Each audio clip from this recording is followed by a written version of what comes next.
So, can you share with us your understanding of what is mindfulness? And what would be a helpful way of understanding the similarities or the differences between mindfulness and the meditation that we practice? Well, I think the mindfulness movement, John Kabat-Zinn, is a very interesting phenomenon in the secular society today. And I think it's been very beneficial for the teaching of meditation as we teach it, because it has opened many doors. It's, I think, removed the feeling in many people and in many institutions that meditation is a flaky thing, or a new age thing, or a weird thing, or oddballs like us. And so, a lot of big institutions would never have touched anything like this or used the word meditation.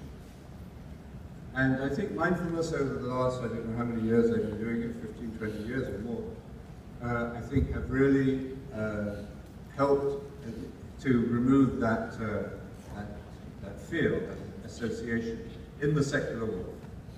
Now, we have to be clear about what it is. The mindfulness as taught in the mindfulness cognitive training, as they call it, courses, it's the inspiration of forms of Buddhist practice.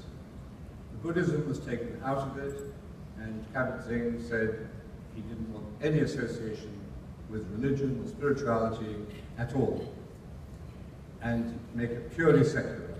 Somewhat in the same way that transcendental meditation came from India as a form of Hindu meditation, but they brought it into the West, but took the religion out of it. So Kabat-Zinn did the same thing with mindfulness. It's said that he's now questioning whether that was a wise thing to do, to so completely separated or isolated from the spiritual tradition. Why? Because a lot of people are actually religious and spiritual. But anyway, that's the way it is at the moment. So how does it relate to what we're doing?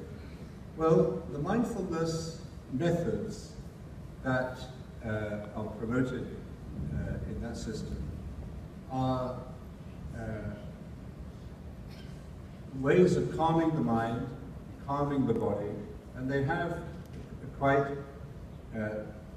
visible effect upon stress and related conditions, physical conditions like blood pressure. So it's called meditation, but even the Buddhists would say, and I think Kabat-Zinn would say, it's really a preparation for meditation, for the simpler and purer forms of meditation, such as we teach. So it's not opposed in any way to what we're doing, but it's preparatory. And the mindfulness approach is that by calming the mind, slowing down, becoming more aware of what is going on in your mind, and maybe doing a body scan and things like that, we become calmer, clearer, healthier people. I think that's true. But then the next step is the meditation.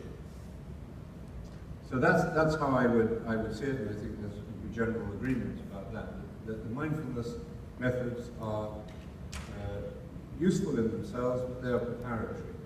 Now, do you need to practice them in order to meditate? I think no, you don't. I mean, we've done effectively some little mindfulness exercises, but these, like we do before meditation, some stretching, maybe some being aware of your breath for a few moments.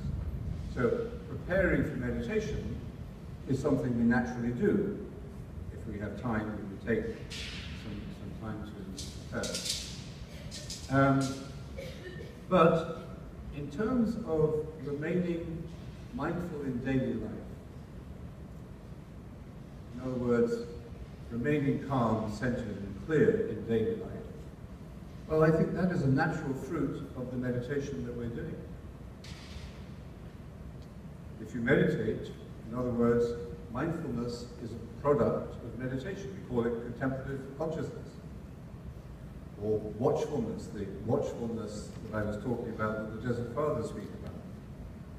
This is both a method of preparing for the meditation, but also it's a fruit of the meditation. So it's a way of integrating the meditation into daily life. So I don't think we have to sort of do this and then we graduate on the 1st of December to meditation. It's not like that.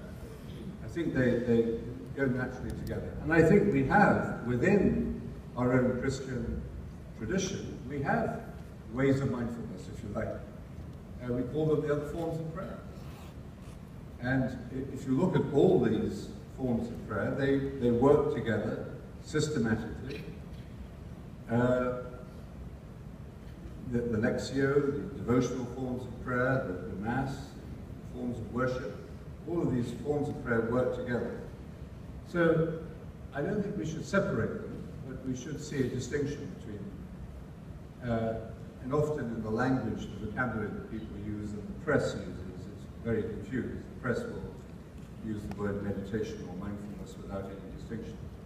So we, as members of a rich spiritual tradition, should be better able to use these words carefully. So basically, I would say the difference would be this.